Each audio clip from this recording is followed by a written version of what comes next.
Hello friends, welcome to Pro Talent and I am Nitin Parmar. दोस्तों, आज हम बड़ा महत्वपूर्ण मुद्दे के ऊपर बात करने वाले हैं, that is what are the minimum marks needed in CLAT for my own category. We all know that CLAT में जो एडमिशन हो रहा है, दैट इज एनएलयू में एडमिशन हो रहा है, that admission takes place based on the categories. ठीक है, अलग अलग कैटेगरी है। वर्टिकल कैटेगरी है, ठीक है, that is general, SC, ST, OBC, EWS. Horizontal category है, विमेन रिजर्वेशन, डोमिसाइल, ये सब आपका हॉरिजॉन्टल कैटेगरी बनता है। ठीक है, नाउ इंटरेस्टिंग पार्ट इज कि मुझे ये समझ में आना चाहिए that category wise there is a different cut off. ठीक है, सो in this video I am going to discuss about कि based on your vertical category what number you should target in CLAT 2024। मेरा पूरा कैलकुलेशन लास्ट ईयर के cut off के ऊपर है। ठीक है, लास्ट ईयर हालांकि पूरा डेटा आया नहीं था बाहर, ठीक है, पर 2022 का डेटा मेरे पास परफेक्टली अवेलेबल है। ठीक है, सो बेस्ड ऑन 2022 का डेटा, लास्ट ईयर का कट ऑफ का डेटा कैटेगरी वाइज, ठीक है, उसके बेसिस के ऊपर मैं ये पूरी कैलकुलेशन आपके सामने प्रेजेंट कर रहा हूं। दोस्तों, आपको ये पता होगा, मैंने ऑलरेडी आपको ये बताया that competition in CLAT 2024 will be extremely high, primarily because slightly more number of students, people got more time for the preparation and then this year less number of questions are available। ठीक है, so overall अगर मैं sample paper को भी देखूं तो they are going to make, you can say, moderate level paper, not very easy but not very tough। ठीक है, what rank should I keep in mind? ठीक है, primarily when I am preparing for, you can say, this exam, जब मैं exam देने जाऊं तो मैं आपके सामने प्रेजेंट कर रहा हूं, you can say, क्लैट 2023 में क्या मार्क्स के ऊपर क्या रैंक आया था। ठीक है, ये मैंने आपके सामने प्रेजेंट किया था। साथ में मैंने आपको ये भी बताया था इंडिविजुअल एनएलयू का स्टार्ट रैंक और एंड रैंक। यस और no, this is what complete information I shared with you. ठीक है, नाउ यू कैन से मैंने उसके साथ आपको ये भी बताया कि क्लैट 2024 में मेरा प्रेडिक्शन क्या रहेगा in terms of expected score versus rank. तो ये मेरा प्रेडिक्शन था। ठीक है ना, ये मैंने आपको अभी समझाया।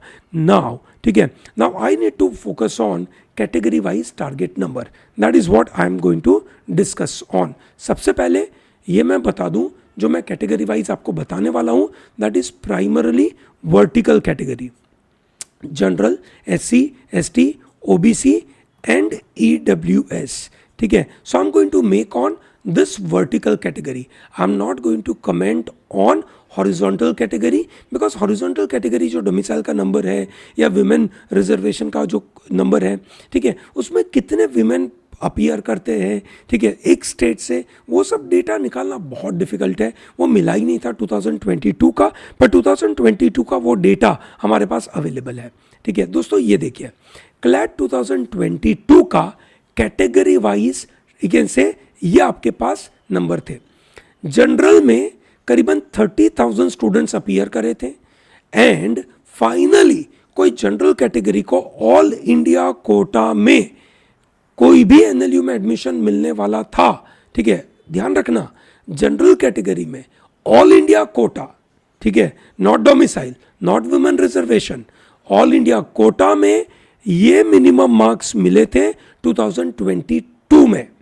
ठीक है, एससी कैटेगरी में 4000 स्टूडेंट्स अपीयर करे थे, उनको मिनिमम इतने मार्क्स में कोई एनएलयू में एडमिशन मिल गया था। ठीक है, एसटी कैटेगरी में सिमिलरली दिस नंबर, ओबीसी में similarly this are the numbers. OBC में 9400 स्टूडेंट्स वर अपीयर्ड।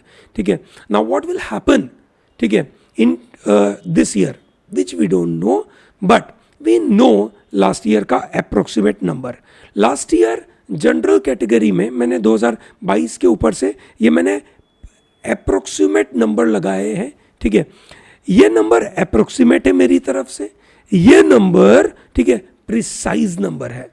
ठीक है, this are the precise numbers. ठीक है, I will explain what is it. सबसे पहले जनरल कैटेगरी में अप्रोक्सीमेटली कितने स्टूडेंट्स अपीयर करे थे?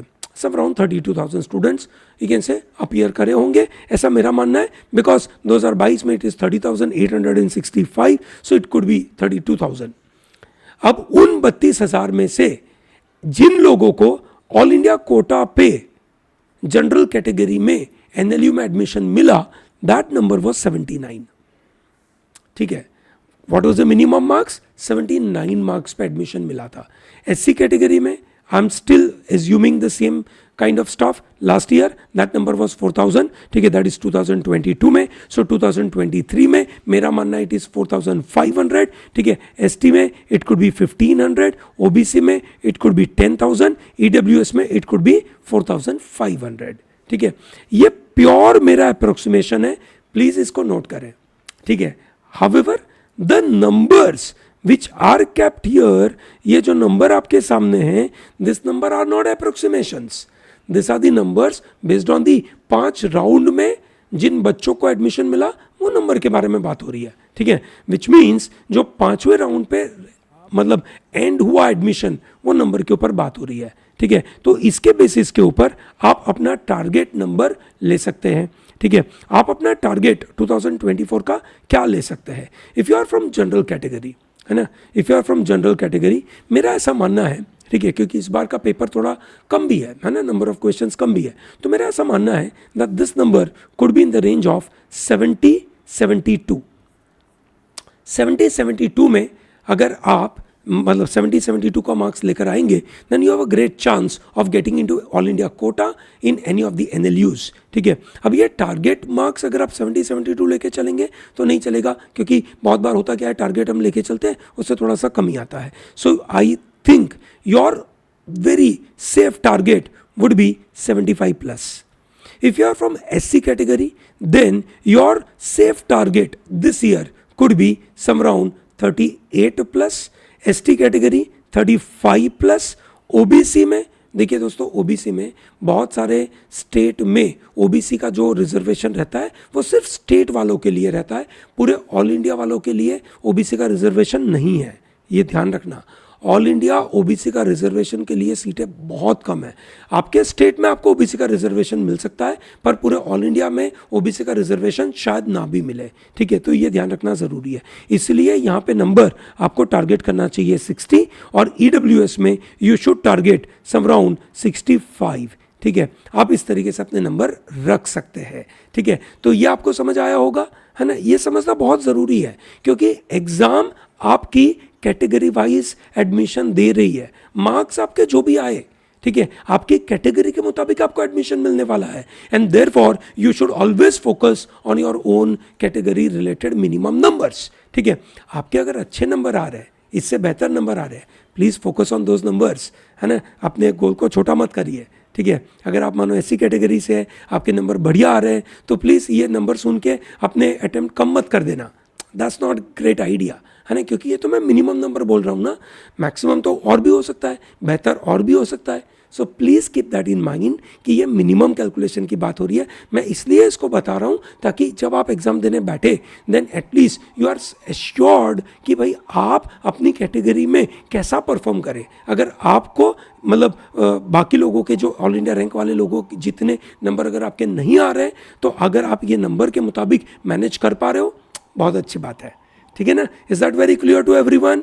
ठीक है, ग्रेट। अगर आपके मन में कोई क्वेरी हो, प्लीज़ कमेंट बॉक्स में डालिए, I will be more than happy to respond to that question. And don't miss out to like this video, subscribe our channel and tell to large number of people to be part of Pro Talent. Okay, thank you and all the best.